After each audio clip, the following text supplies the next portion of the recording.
तो आज की क्लास है मेन मेथड इन जावा। ठीक है, तो मेन मेथड हमने देखा क्या लिखा होता है। Main method public static void main.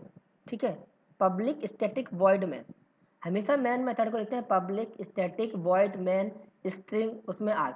तो ये इतनी चीज़ है, इस चीज़ों के बारे में हम पढ़ेंगे कि ये पब्लिक क्यों लगाया गया, स्टैटिक क्यों लगाया गया, वॉइड क्यों लगाया गया, मेन क्या है, स्ट्रिंग एरे क्या है। ठीक है, ये इस क्लास में हम पढ़ेंगे। तो पब्लिक क्या है? पब्लिक क्या है? एक एक्सेस मॉडिफायर है। इससे होता क्या है, इसका क्या काम है? To make main method public, main method को पब्लिक बनाने के लिए। So this main method can be accessible from everywhere. इस मेन मेथड को पब्लिक बनाने के लिए पब्लिक कीवर्ड का यूज किया जाता है, ताकि इस मेन मेथड को कहीं से भी कॉल कर सके। कहीं से का भी मतलब किसी भी क्लास से, किसी भी पैकेज से, कहीं से भी क्लास के कहीं से भी मेन मेथड को कॉल कर सकें, किसी भी सब क्लास में से, किसी भी पैकेज में से, किसी दूसरे पैकेज से, सेम पैकेज से। इसीलिए इस मेथड को पब्लिक बनाया जाता है। If we define main method non public it will give error. अगर हम अपने मेन मेथड को पब्लिक नहीं बनाएं, पब्लिक हटा दें, पब्लिक के अलावा कुछ और बना दें, तो हमको ये एरर देगा। जैसे अभी हम क्या करते हैं, कुछ नहीं कर रहे, यहाँ पे सारा कुछ हटा के हटा दिया।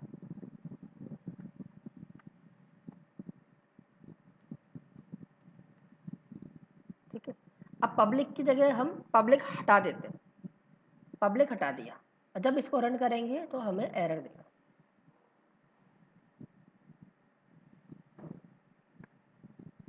क्या देगा? Error, main method not found in class test. उसको मेन मेथड नहीं मिला, किसको? जेवीएम को। क्योंकि जेवीएम जब ढूंढता है तो उसको पब्लिक मेन मेथड मतलब पब्लिकली ढूंढता है उसको, तो पब्लिक नहीं लगा हुआ है, इसलिए जेवीएम को मेन मेथड नहीं मिला, इसलिए उसने एरर दी, main method not found in class test. Please define the main method as public static void main string args. और बोल रहा है क्लियरली कि मेन मेथड को इस तरीके से डिफाइन करो। क्लियर है?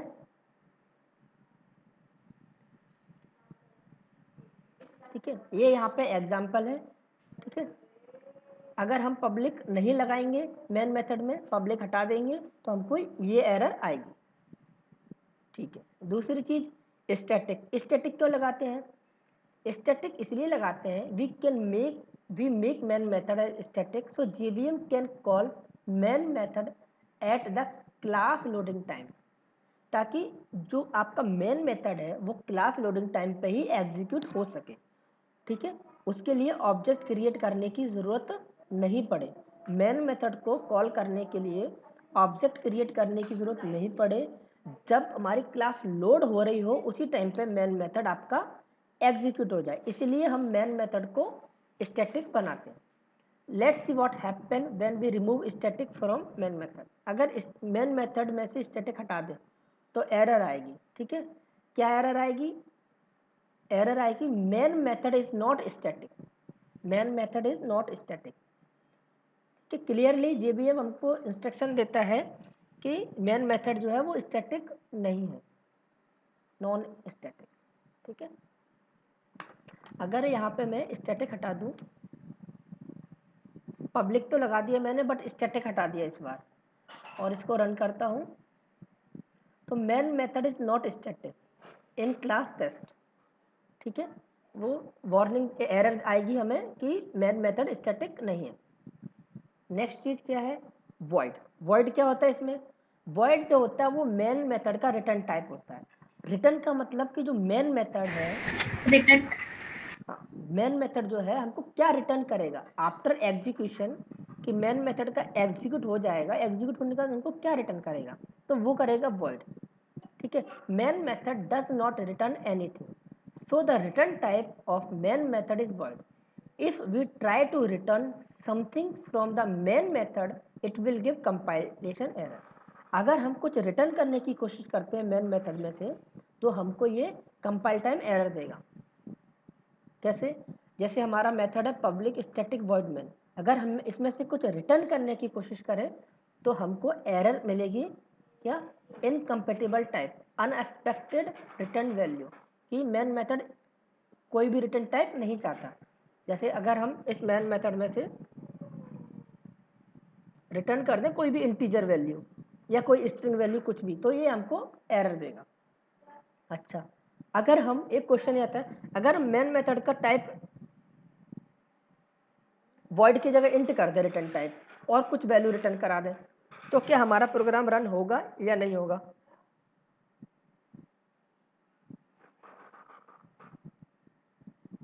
बताओ दीपा, क्या हमारा मेन मेथड तो वॉइड ही होना चाहिए। हाँ जी, मतलब जो अदर मेथड होते हैं उनको हम कुछ भी उनका रिटर्न टाइम कुछ भी ले सकते हैं, लेकिन जो मेन मेथड है वो वॉइड ही होगा। हाँ, क्योंकि जेवीएम में क्लियरली लिखा हुआ है कि जो मेन मेथड है उसका सिग्नेचर मतलब उसका जो मेथड है, इसको जो उसकी डेफिनेशन है यहाँ पे मेथड की, वो पब्लिक स्टैटिक वॉइड मेन ही होनी चाहिए, उसके अलावा कुछ नहीं होनी चाहिए।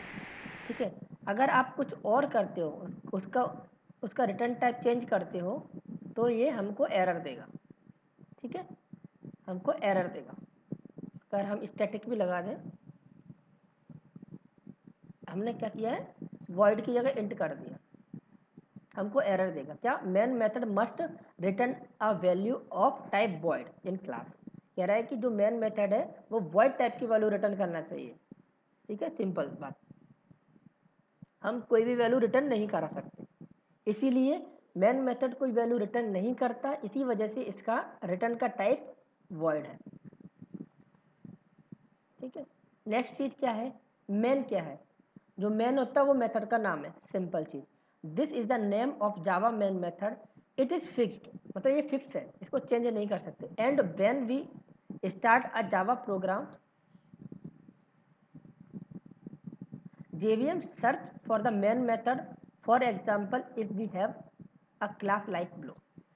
जब भी हम रन करते हैं प्रोग्राम को, तो JVM जो सर्च करता है किसी भी क्लास में, सबसे पहले मेन मेथड को करता है, और वो भी कौन से मेन मेथड को? जिसका जिसकी डेफिनेशन कैसी हो, पब्लिक स्टैटिक वॉइड मेन। ठीक है, अगर हमने पब्लिक स्टैटिक वॉइड और मेन की जगह कोई और नाम रख दिया तो हमको एरर देगा। ठीक है, हमको एरर मिलेगी, वही वाली एरर कि मेन मेथड नहीं मिल रहा है क्लास में। क्लियर है? यस। अच्छा, अच्छा, अभी तक ये नई चीज होगी आपके लिए। अब string array argument, string array argument. अच्छा, अभी तक हमने जो है हम मेथड के अंदर आर्गुमेंट देते हैं। हम मेथड के अंदर आर्गुमेंट हमने बहुत से दिए हैं, इंटीजर दिया है, ठीक है, बहुत सारे आर्गुमेंट हमने दिए हैं। जब हम दो नंबर जोड़ते हैं तो दो आर्गुमेंट पास करते हैं, फिर उनको ऐड कर लेते हैं मेथड के अंदर। बट जो मेन मेथड होता है उसके वो कैसा किस तरह का आर्गुमेंट लेता है? मेन मेथड किस तरह का आर्गुमेंट लेता है? स्ट्रिंग टाइप का, स्ट्रिंग टाइप का आर्गुमेंट पास करते हैं। ठीक है, अभी तक आपने मेन मेथड में आर्गुमेंट पास नहीं किए। आपने जिनने कभी ली हो क्लास तो उनको पता होगा या नहीं होगा मुझे नहीं पता, बट मेन जो मेथड है उसमें आपने कभी आर्गुमेंट पास किए हैं? उसके उस मेन मेथड में आर्गुमेंट नहीं पास सर। नहीं किए। ठीक है, तो ठीक है, हाँ, तो हम करके देखेंगे। ठीक है, तो उसमें जो आर्गुमेंट होता है वो इंटीजर नहीं होता, फ्लोट नहीं होता, वो फिक्स है। क्या आर्गुमेंट? उसके अंदर जो आर्गुमेंट पास होता है वो स्ट्रिंग एरे है, मतलब स्ट्रिंग की एरे पास करते हैं उसमें। एरे तो आपको पता ही है कि इसके अंदर हम कई सारे वैल्यू रख लेते हैं। जैसे इंटीजर की एरे बना दी तो कई सारे इंटीजर वैल्यू रख लेते हैं, फ्लोट की एरे बना दी तो कई सारे फ्लोट रख लेते हैं। बट जो मेन मेथड होता है वो पैरामीटर कैसा पास करता है? स्ट्रिंग एरे, मतलब हम उसमें जो भी पास करेंगे वो string array of string pass करेंगे। ठीक है, वो एरे ऑफ स्ट्रिंग टाइप की वैल्यू को लेता है। ठीक है, Java main method accept a single argument of type string array, this is also called a Java command line argument. इस चीज को क्या बोलते हैं? Java command line argument. जो हम इसमें पास करते हैं ना, ये तो आर्गुमेंट है, बट जब हम इसमें पास करते हैं वैल्यू तो उसको बोलते हैं कमांड लाइन आर्गुमेंट। मतलब कमांड प्रॉम्प्ट होता है ना हमारा, जो डॉस हम खोलते हैं कमांड प्रॉम्प्ट, जिससे हम कमांड पहले जब स्टार्टिंग में हमने अपने प्रोग्राम को कंपाइल किया था। ठीक है, तो यस सर। कंपाइल करते वक्त हम इसमें आर्गुमेंट देते हैं। क्यों? देखो, मेन मेथड कंपाइल टाइम पे एग्जीक्यूट होता है, इसीलिए मेन मेथड में जो पैरामीटर हम पास करेंगे कब करेंगे, कंपाइल टाइम पे। ठीक है, कंपाइल टाइम पे हम इसमें पैरामीटर पास करते हैं, कैसे करते हैं वो आगे देखेंगे। ठीक है, तो और इसी चीज़ को जो पैरामीटर पास जो करते हैं हम मेन मेथड में, उसको बोलते हैं कमांड लाइन आर्गूमेंट। ठीक है, याद रखना, कमांड लाइन आर्गूमेंट मतलब मेन मेथड में पैरामीटर पास, वैल्यू पास करना। Let's have a look at example of using Java command line argument. ठीक है, अच्छा आपने कोई प्रोग्राम बनाया था ऐसा कि शायद मैंने दिया हो, मैंने आपको एक प्रोग्राम दिया था कि आपके पास एक एरे है 1 2 3 4 और आपको इस एरे के सारे एलिमेंट का सम निकालना है, किया था आपने प्रोग्राम? Yes sir. ठीक है, तो आई थिंक आपने यस आपने फॉर ईच लूप से भी किया था, एक फॉर लूप से किया था, एक फॉर ईच लूप से भी किया था। Yes sir. ठीक है, अगर हम मान लिया हमारी जो एरे है वो इंट ए है, ठीक है, इंटीजर टाइप की एरे थी, तो हम कैसे फॉर ईच लूप कैसे लगाते, इंट ए कॉलन, सॉरी यहाँ पे दूसरा वेरिएबल, यहाँ पे एरे का नाम। ठीक है, और उसमें क्या करते, ए को प्रिंट करा प्रिंट कराना होता तो हम एस वाई एस ओ लगा देते और बी को प्रिंट कराते, ए को नहीं कराते, क्योंकि ए में से एक एक करके वैल्यू इसमें बी में आती है और बी को प्रिंट करा लेते। ठीक है, फॉर ईच लूप तो पता है ना सबको? हाँ सर। ठीक है, अरे यस सर। कोई बात नहीं, फॉर ईच लूप पता हो, सिंपल फॉर लूप पता हो, नहीं पता तो अगर नहीं भी पता हो तो एरे में से अगर कोई एरे है, इसकी फर्स्ट इंडेक्स या जीरो इंडेक्स की वैल्यू प्रिंट करानी है तो कैसे कराऊंगा मैं, या वन इंडेक्स की वैल्यू सर कुछ प्रिंट, जीरो इंडेक्स सिस आउट लिख करके और एस वाई इंडेक्स में एस ओ, जीरो पास हाँ कर देंगे। सिसो और एरे जीरो ऐसे ही प्रिंट कराते हैं। तो अभी हम क्या देखेंगे, यस सर। हम इसमें एरे पास करेंगे स्ट्रिंग टाइप की, और अगर मैं ए आर जी एस ज़ीरो करूँगा तो पहले नंबर पर जो मैंने वैल्यू पास की होगी वो प्रिंट होना चाहिए, है ना?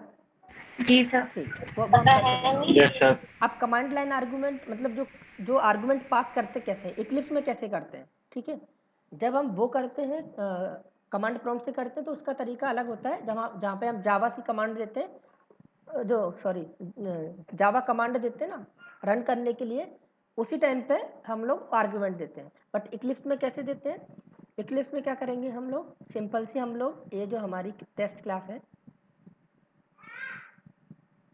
ठीक, सारा कुछ हटा दिया हमने,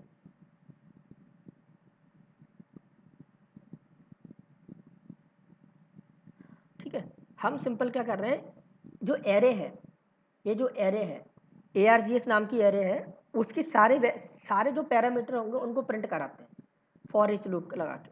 ठीक है, आप कैसे भी कर सकते हो, फॉर क्या कैसे लगेगा, जिस टाइप की एरे होती है उस टाइप का डाटा टाइप लेते हैं, वेरिएबल का नाम। ठीक है, ठीक है, हमने ले लिया एस कॉलन एरे का नाम। ठीक है, A R ji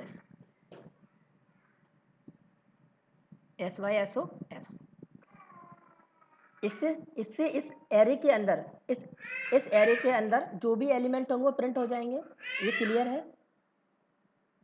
yes sir. ठीक है, ओके, ठीक है। अब आर्गुमेंट कैसे देंगे, इसमें राइट क्लिक करना, रन एज पे जाना, रन कॉन्फ़िगरेशन, अभी तक हमने जावा एप्लीकेशन किया था, अब हम रन कॉन्फ़िगरेशन करेंगे। ठीक है, जैसे ही रन कॉन्फ़िगरेशन करेंगे एक विंडो खुलेगी। ठीक है, यहाँ पे आर्गुमेंट नाम का टैब होगा, आर्गुमेंट। ठीक है, अब यहाँ पे हम आर्गुमेंट पास कर रहे हैं, देखो ये स्ट्रिंग टाइप की वैल्यू लेता है, बट अगर हम इसमें 1 स्पेस देते हैं 2 और 3 तो हमको दिख रहा है ये 1 2 3, बट ये जा कैसा रहा है, एज अ स्ट्रिंग जा रहा है, F9, स्ट्रिंग फॉर्म। हाँ देखिए 1 2 3 ये प्रिंट हो गया। ठीक है, जा कैसे रहा है, आपको वो अगर लग रहा है कि इंटीजर है, नहीं, वो कैसे कन्वर्ट हो रहा होगा, इंटरनली स्ट्रिंग में कन्वर्ट होकर उसमें इसमें ऐड हो रहा है, वो इस तरीके से कुछ हो रहा होगा, स्ट्रिंग S1 इक्वल टू 1। अब यहाँ पे 1 आपका स्ट्रिंग है या इंटीजर है? स्ट्रिंग। हाँ, तो जब हम उसमें पास कर रहे हैं ना, तो हमको ऐसा नहीं सोचना चाहिए कि हम वहाँ पे इंटीजर पास कर रहे हैं, क्योंकि जो मेन मेथड है, जो हम आर्गुमेंट पास करते हैं वो स्ट्रिंग के फॉर्मेट में ही लेता है, तो इंटरनली उसको स्ट्रिंग में कन्वर्ट कर ले रहा होगा। ठीक है, चलो एक बार और रन करते हैं इसी को। अब हम स्ट्रिंग पास करते हैं इसमें, रन एज में गए, रन कॉन्फ़िगरेशन में गए, यहाँ पे हम आर्गुमेंट्स होता है उसमें अब हम यहाँ पे पास करते हैं आर्गुमेंट। ठीक है, श्याम, घनश्याम, राकेश। ठीक है, स्पेस देना होता है। ठीक है, ये पहला आर्गुमेंट हो गया, ये इंडेक्स 0 पे स्टोर होगा, ये इंडेक्स 1 पे होगा, ये इंडेक्स 2 पे होगा।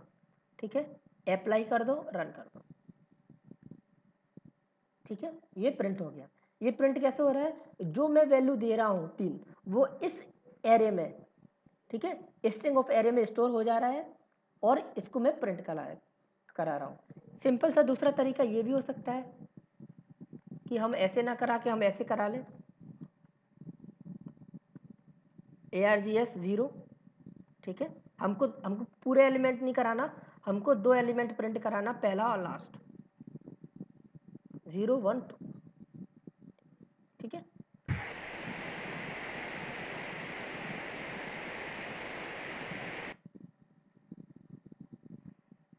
ठीक है, श्याम और राकेश, क्लियर है?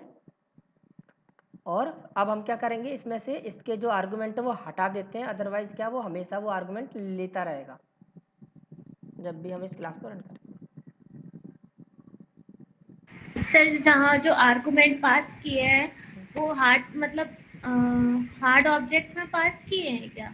हार्ड ऑब्जेक्ट मतलब वो जैसे कि आपने बोला ना हमेशा रहेगा, वो तो यहाँ वो जैसे हम कोई नहीं नहीं, वो कोई क्या है, जब तक, हाँ, जब तक हटाएंगे नहीं तो ये पड़ा रहेगा। और जब भी हम इसको रन करेंगे, जैसे देखो अभी मैं रन करूँगा तो हट जाएंगे ये, जैसे हाँ रन है जावा एप्लीकेशन किया तो कुछ प्रिंट नहीं होगा। ठीक है, array index out of bound आ रही है क्योंकि इसके अंदर कुछ है नहीं और हम प्रिंट करा रहे हैं। देखो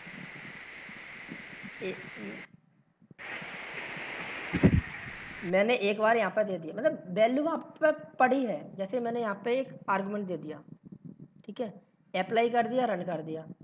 ठीक है, तो ये प्रिंट हो जाएगा। ठीक है, मैंने वैल्यू वहाँ पे दे दी। अब मैं रन एज कॉन्फ़िगरेशन ना करके सिंपल रन कर रहा हूँ ना, रन जावा एप्लीकेशन, तो आर्गुमेंट तो मैं उसमें दे चुका हूँ, इसलिए मैं सिंपल रन भी करूँगा ना तो श्याम प्रिंट हो जाएगा। और सर जो जैसे कि आपने उधर कॉन्फ़िगरेशन में जाकर पास किया, तो यहाँ हम तो वो मतलब यूजर डिफाइंड ऑब्जेक्ट है, मतलब हमने दिया है वो, हाँ तो उसको हम कंसोल से ले रहे हैं, है ना? हाँ, वैसे देखो अगर तो नॉर्मली कंसोल पे बनाते तो कंसोल से दे सकते थे, कंसोल से जब कमांड रन करके देते जावा क्लास का नाम वहाँ से दे सकते हैं। तो सर हम यहाँ पर स्कैनर क्लास मतलब इनपुट क्लास का भी तो यूज कर सकते हैं ना? कर सकते हैं, अगर आप मांगते हो, देखो कीबोर्ड से इनपुट मांगते हो, स्कैनर क्लास होती है कीबोर्ड से इनपुट लेने के लिए। हाँ ठीक है, अगर कीबोर्ड से आपको इनपुट लेना है, अगर मैं यहाँ पे मैं क्या करूँ, यहाँ पे एक मैसेज डाल दूँ, enter your name, enter your name. ठीक है, और मैं चाहता हूँ जो आपका नाम है, आपका जो नाम है वो आप कीबोर्ड से दो, जब वो भी तब दो जब मांगे, ऐसे नहीं पहले से नहीं देना, जब आप प्रोग्राम रन कर दो वो मांगे तब आपको देना है, उसके लिए स्कैनर क्लास होती है हाँ। बेसिकली। तो सर हाँ, मतलब इसका जो कॉन्फ़िगरेशन में आर्गुमेंट पास किया और ये जो स्कैनर क्लास है उनका वर्क सेम है कि दोनों अलग अलग वर्क प्ले करेंगे? दोनों अलग अलग है मेरे ख्याल में, क्योंकि स्कैनर क्लास का काम होता है कीबोर्ड से इंटरेक्ट करने के लिए। अगर आपको कीबोर्ड के, देखो अभी तक हमने जितने भी प्रोग्राम बनाए उनमें हमने वैल्यू पहले ही दे दी, बट अगर हम चाहते हैं कि वैल्यू रन टाइम पे मांगे हम कीबोर्ड से, जैसे दो हाँ नंबर हमको दो नंबर हमें ऐड करते हैं। ठीक है, तो हम क्या करते हैं, जैसे अगर हमने मेथड बनाया हुआ है तो हम मेथड कॉल करते हैं तो उसमें 2 नंबर पास कर देते हैं, ठीक है, नंबर 1 और नंबर 2। बट हम चाहते हैं कि जब मेरा प्रोग्राम रन हो उस टाइम पे वो नंबर मांगे, ठीक है, और हर बार नया नंबर मांगे। तो अगर हम चाहते थे प्रोग्राम रन होने के बाद 2 नंबर हमसे मांगे कि पहला नंबर एंटर करिए, दूसरा नंबर एंटर करिए, तो हम कीबोर्ड से एंटर कर सकें। नॉर्मली क्या करते हैं हम, जैसे हमारा एक ऑब्जेक्ट है डॉट ऐड मेथड है, इसमें हमने जब इसको कॉल करते हैं तो 2 वैल्यू पास कर देते हैं, ठीक है, ये नॉर्मल हो गया एक तरीका। बट हम चाहते हैं कि इसमें जो वैल्यू पास हो रही है, इसमें जो वैल्यू पास हो रही है वो हम कीबोर्ड से दें जब प्रोग्राम रन हो जाए, मतलब कंप्यूटर हमसे मांगे, रन टाइम। हाँ रन टाइम पे मांगे, तो इसमें हम दो वेरिएबल पास कर देंगे, ठीक है, और जो इंट ए वेरिएबल है उस स्कैनर क्लास का ऑब्जेक्ट बनाएंगे, उसमें से इनपुट करा दें। हाँ वो हम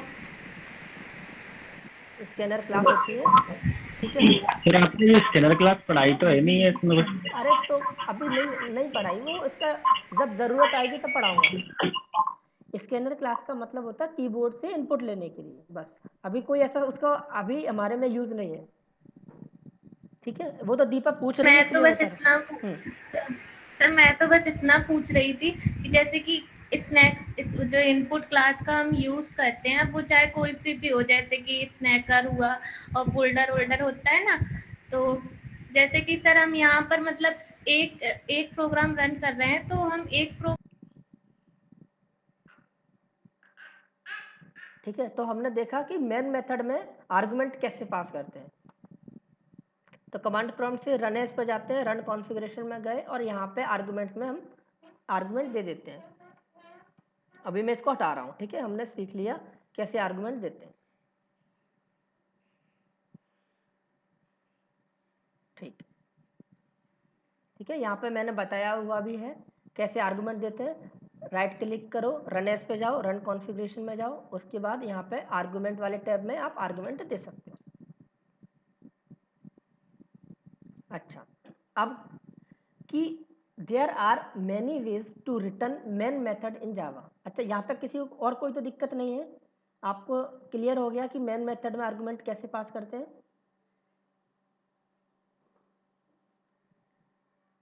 जी सर। ओके, ठीक है। अब मेन मेथड को लिखने के कई तरीके हो सकते हैं, कैसे? Public static void main string ARGS, ये हमने लिखा है अभी तक, ठीक है, ये हमें अभी तक लिखते आए हैं। दूसरा क्या है?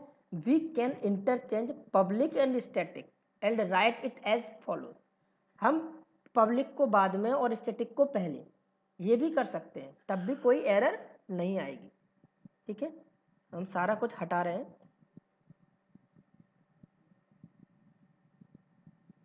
ओके, ठीक है। मैंने क्या किया, स्टैटिक को पहले लगा रहा हूँ, पब्लिक को बाद में लगा रहा हूँ, तो अभी कोई दिक्कत नहीं है, रन करूँगा प्रोग्राम रन होगा, ठीक है। एंटर योर नेम, ये हमारा आउटपुट प्रिंट हो गया। तो स्टैटिक को पहले लगाओ या पब्लिक को पहले लगाओ, इससे कोई फर्क नहीं पड़ता। दूसरा, we can also use the different name for the string type array and write it as, मतलब जो हम अभी तक जब क्लास बनाते हैं, जब भी हम क्लास बनाते हैं तो ऑटोमेटिकली जो इक्लिप्स होता है हमको इस तरीके का मेन मेथड बना के देता है, स्ट्रिंग ARGS। तो यहाँ पे जो टाइप, मतलब जो इसका नाम है एरे का, स्ट्रिंग टाइप एरे का नाम है, वो ज़रूरी नहीं है ARGS लिखा हो, वो कुछ भी हो सकता है। मैं S कर दूँ वो भी चलेगा, मैं X कर दूँ, मैं अपना नाम लिख दूँ, वो हम इस नाम को भी हम चेंज कर सकते हैं, ठीक है, ये नाम कुछ भी हो सकता है, ठीक है। Next point, different base of return main method. क्या? मेन मेथड को ऐसे लिख सकते हैं, static public void main string उसका, अच्छा ऐसे भी लिख सकते हैं। ये जो आप एरे ले रहे हो, यहाँ पे अपने स्ट्रिंग के बाद लगाया, इसको आप एस के साथ लगा दो तब भी चलेगा। अभी तक जो जो ब्रैकेट था, बड़ा वाला ब्रैकेट, वो स्ट्रिंग के बाद लगा हुआ था, उसको हटा के आप एस के साथ लगा दो तो भी चलेगा, ठीक है, तो भी कोई दिक्कत नहीं है। सर एरे का नाम है क्या ये? हाँ, अरे एरे का, अच्छा जो ARGS था ये क्या था? मतलब वेरिएबल था वो। एरे का नाम था ना, एरे का नाम है। ये जो पास कर रहे हैं ये एरे डिफाइन किया हमने, स्ट्रिंग टाइप की एरे, जिसमें ARGS है वो एरे का नाम है, स्ट्रिंग टाइप एरे का नाम है। इंट ए, इंट ए, यहाँ पे ए क्या है? ए जो है वो एरे है इंटीजर टाइप की, ऐसे ARGS है वो एरे है स्ट्रिंग टाइप की। ठीक है, तो एक तरीका ये भी हो गया कि आप म्यूट कर लो। ठीक है, आप इस तरीके ही बना सकते हो, जो आप यहाँ पे लगा दो इसको। ठीक है, यहाँ पे भी लगा दोगे तो भी ये सही है। दूसरा क्या है? Static public void main. अच्छा, एक चीज और होती है, आप 3 डॉट लगा दो। ठीक है, 3 डॉट लगा दो तब भी ये चलेगा। अब ये 3 डॉट क्या होते हैं? इन्हीं को वेयर आर्ग बोलते हैं, वेयर आर्ग, जो हम आगे पढ़ेंगे। ठीक है, 3 डॉट लगा दिए, कोई भी स्पेस नहीं दिया तब भी चलेगा, स्पेस दे दिया तब भी चलेगा। ठीक तो है, एरे बन जाएगा ये 3 डॉट लगाने से? जी जी, ये हम आगे पढ़ेंगे। ये जो 3 डॉट लगाते हैं वो 1 डायमेंशन मतलब एरे बन जाता है। 3 डॉट लगा रहे हैं ना, वो इंटरनली इस तरीके से कन्वर्ट हो रहा है, इंटरनली इस तरीके से कन्वर्ट हो जाता है 3 डॉट।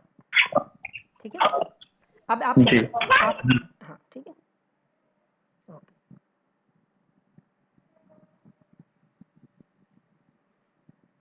अच्छा, अब क्या मेन मेथड की ओवरलोडिंग कर सकते हैं? क्वेश्चन आता है, क्या मेन मेथड की ओवरलोडिंग कर सकते हैं? ओवरलोडिंग ऑफ मेन मेथड, तो मेन मेथड की ओवरलोडिंग पॉसिबल है। We can also overload main method. We can define any number of main method in the class, but the method signature must be different. हम कई सारे main method define कर सकते हैं, but सबके जो मेथड के सिग्नेचर है वो अलग अलग होने चाहिए। जैसे यहाँ पे क्या किया है, मेन मेथड है, डिफाइन किया है इंट ए। ठीक है, एक हमारा public static void main method है, तो मेथड का नाम सेम है बट आर्गुमेंट डिफरेंट है। ठीक है, तो ये ओवरलोडेड मेथड है। ठीक है, यहाँ पर देखो, पब्लिक स्टैटिक वॉइड मेन, नाम सेम है इसका और इसका, पब्लिक स्टैटिक वॉइड, ये भी पब्लिक स्टैटिक वॉइड मेन है बट इसका आर्गुमेंट डिफरेंट है।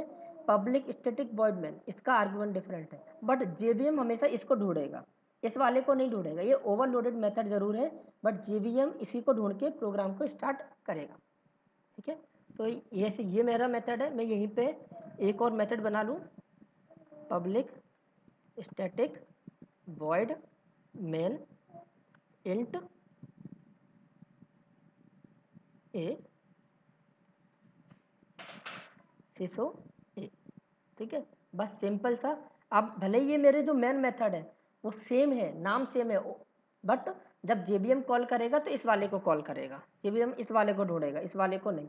इसको हम नॉर्मली कॉल करा सकते हैं जैसे कराते हैं। ठीक है, मेन और कोई भी वैल्यू पास करा दो ये।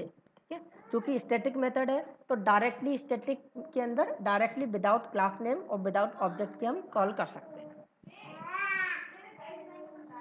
ठीक है, ये 10 प्रिंट हो गया। इंट ए वाला सर जो आपने बनाया है तो उसमें एरे साइन तो लगा ही नहीं है। अरे दोस्त, ये ओवरलोडेड मेथड है ना। इंट के बाद ओवरलोडेड मेथड क्या होते हैं? आर्गुमेंट पास करते हैं उनमें तो वो ओवरलोडेड होते हैं। आर्गुमेंट तो सब में ही पास करते हैं। हाँ, सेम नाम के मेथड में डिफरेंट डिफरेंट आर्गुमेंट पास हाँ करें तो मेथड ओवरलोड। हाँ, तो ये डिफरेंट आर्गुमेंट है, ये स्ट्रिंग टाइप की एरे का एरे है, ये इंटीजर है, तभी तो ये है। नहीं नहीं, वो इंटीजर टाइप की मतलब एक वेरिएबल है, वो तो एरे तो नहीं है ना। अरे कुछ भी पास कर दो दोस्त, कुछ भी पास कर दो, डिफरेंट होने चाहिए बस। ठीक है, ये डिफरेंट होने चाहिए, आर्गुमेंट डिफरेंट होने चाहिए, कुछ भी हो। ये आर्गुमेंट मिलने नहीं चाहिए, ओवरलोडेड मेथड होने चाहिए। कुछ भी पास करो, कोई दिक्कत नहीं होती। ठीक है,